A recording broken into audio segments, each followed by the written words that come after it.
That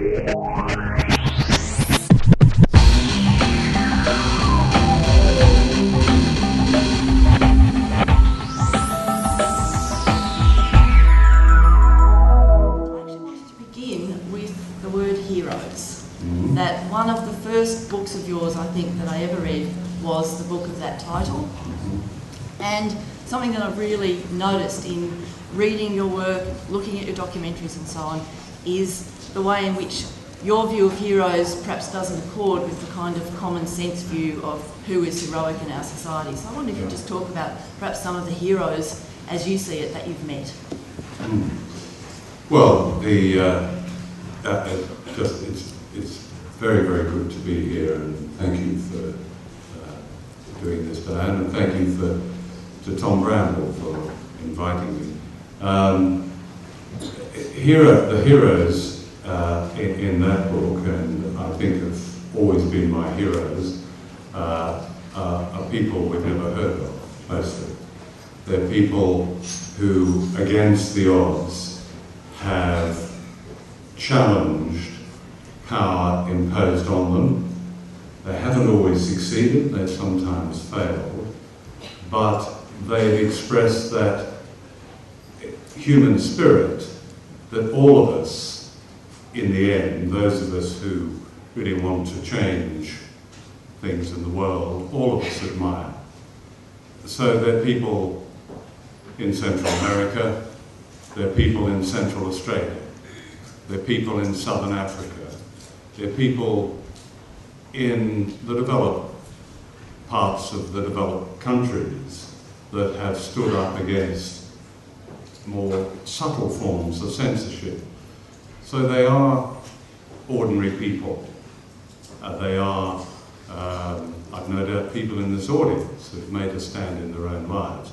I object very strongly to the hero worship of celebrity people. That's not to say that there are names that are well known to us, who should be regarded as heroes. Vanunu, the great Israeli dissenter, is a hero of mine.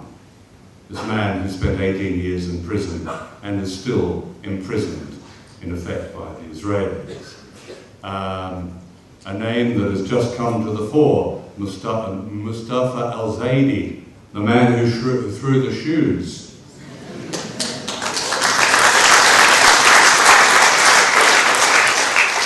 What a hero. What a hero.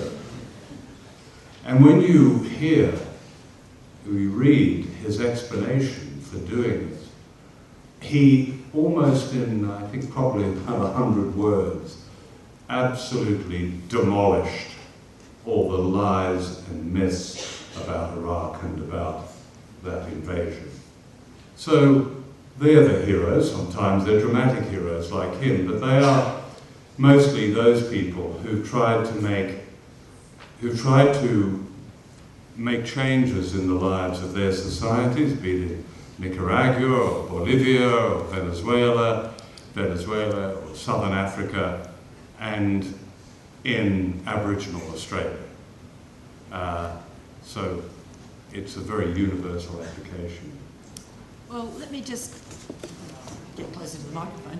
Let me just point you perhaps a little bit further towards Aboriginal Australia, because for one reason is that in the session immediately following this one at Marxism, we will have one of those heroes actually here today. Yes.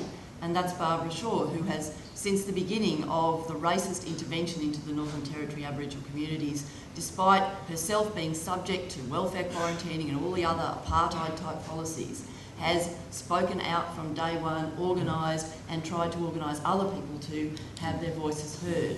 But I know that one of the areas of the shameful history of Australia that you've brought to light has been the treatment of Aboriginal people, and I wonder if you would say a little bit more about that. Well, Barbara Shaw is most definitely a hero. I mean, Barbara Shaw, over many years, has fought for her people. She is leading, one of the leaders of these very, very important submissions to the United Nations Committee on Discrimination which, to the shame of this government and to the elite in this country, has to happen all over again. Whereas it was, what, 4 years ago that the same committee distinguished Australia as the only developed country to be attacked for its racial discrimination. And here we go again.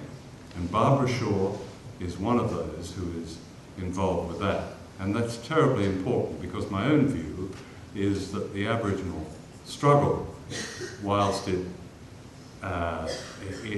continues, of course, at home, has to move outside Australia, has to move into the arena where Indigenous people are now, the arena that Indigenous people and their representatives now occupy. I mean, I think one of the great pieces of good news is the rise of Indigenous people and the rise of their, and the fact that we now hear their voice all over the world. So much to be done, so much for them to do, but they have produced an agenda of their own, and Barbara Shaw and her comrades will be contributing to that. I mean, it leaves one almost speechless to describe this intervention, which is so blatant. You know, the history of Aboriginal Australia in the colonial era has been the history of land grab. That's it in 2 words, of land grab. And all sorts of misuse and perversions of the law in order to secure that land grab. The most notorious being, of course, terra nullius. But even with that overthrown, the Howard government did its best to claw back. And I believe the reason behind this intervention is to claw back what was almost an aberration, that is the granting of land rights in the Northern Territory, the only territory in Australia. Yes, South Australia has them, and they're here and there, and they've been won through native title actions.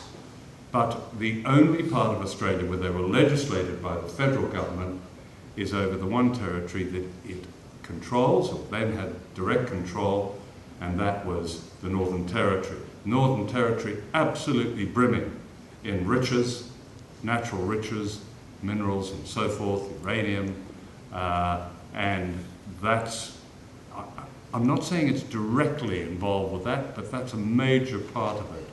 But the point is to get back that one place of Aboriginal gain, significant gain, and that there's no difference between the Howard government and the Rudd government in that. But the intervention has been exposed, in my view, although the Australian public would be forgiven for not knowing this, but has been exposed as the fraud it is. I mean, when you go back to the histrionics of Howard and what was the Aboriginal Affairs Minister? Malbrough. How could I forget? He's gone. He's making money now, isn't he? That's right. He's a consultant. Yeah, you know that thousands, unthinkable numbers, quote unquote. That's what Malbrough used, of child abuse. And last May, when the statistics were released, 7,433 children were examined by doctors. Of those, 39 were referred to the authorities as possible cases of child abuse. Of those, 4 were identified as the victims of child abuse. That's about the national average. Now, in that one microcosm, you have the whole nonsense of the intervention. That's not to say there hasn't been the abuse of children through all the usual mechanisms of abuse, the abuse of poverty, the abuse of trachoma, the abuse of diseases that were stamped out in 19th century Glasgow, the diseases of half the funding that white children get. Those diseases remain in place. And that the Rudd government is pursuing this outrageous intervention is yet another indication that as long as the elite of white Australia identifies the Aboriginal community as dysfunctional, then they feel they can get away with anything. They're dysfunctional, it doesn't work. We throw money at them, we give them welfare, they're useless. They sit in a riverbank. The whole image of Aboriginal people is so distorted